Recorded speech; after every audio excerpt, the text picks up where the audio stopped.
Hi there, I just want to do a quick demonstration on the Philips Respironic Trilogy EVO. We've been told that we've been given 10 of these, which will likely end up on GICU for NIV use only. They may also go to critical care outreach as well.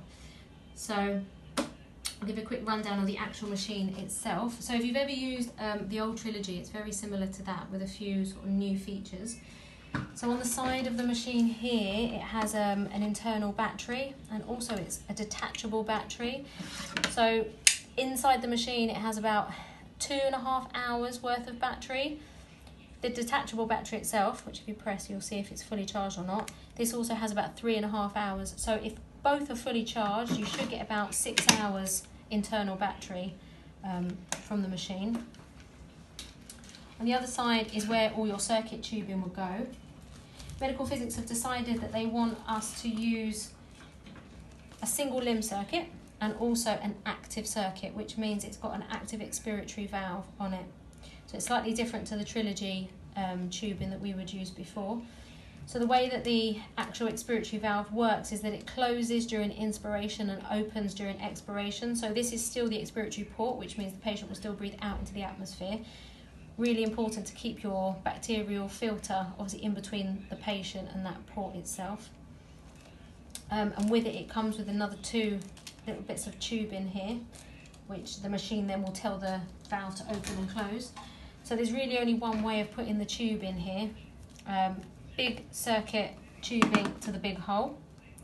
Green is slightly smaller, and that goes on the side here. And then this clear one is the smallest, and it fits down the bottom here. To turn the machine on, just press the button. I'll get you a little bit closer for this as well. So the actual screen itself, that's your startup screen. On the right hand side here, you can see some prescriptions that have been used previously and saved. If you're going to use it for a new patient, hit the button up there that says new. Lots of options for setting a prescription, which would probably be used more in people's homes, like a domiciliary use. So we'll just hit prescription there and accept. It's then telling you to change the filter if you're going to use it for more than one patient, which we obviously would. After this now, we need to tell the machine what circuit we're going to use. So up here you've got 3 little tabs. The cog tabs, like your settings button. Down the bottom it says circuit. So passive circuit would be the old Trilogy circuit that didn't have that active expiratory valve on. Otherwise, we're going to use an active positive airway pressure circuit. It's flashing up that there needs to be a trigger type now. And if you hit on that, it's only got one option, which is flow trigger anyway. So also down the bottom, we just want to let it know that it's an adult circuit. And humidification is off. And then go in to choose your mode. Because it's primarily going to be for NIV, you're either going to choose ST, which is spontaneous timed, or CPAP. So we're going to choose ST, and then up here, this is your parameters to change. Breath rate on here, it's asking you to set a breath rate. Now this is a bit of a mandatory breath rate.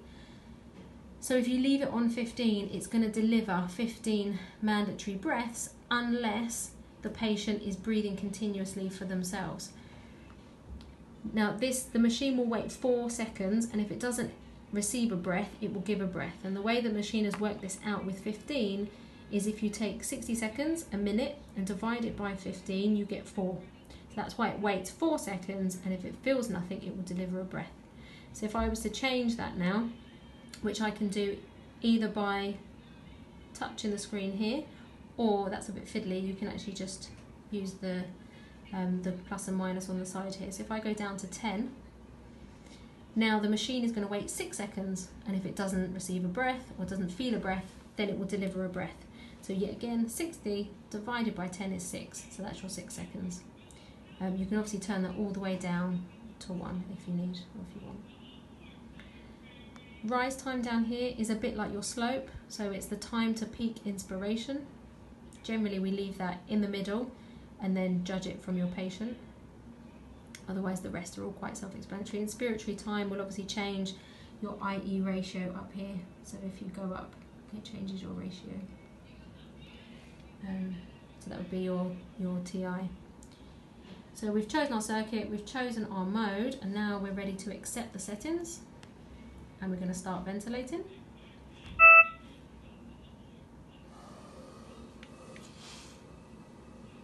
As you can see, you've got little graph there, and then you've also got numbers down the side. If you want to change your view, you can do. You can have whatever view you like to see.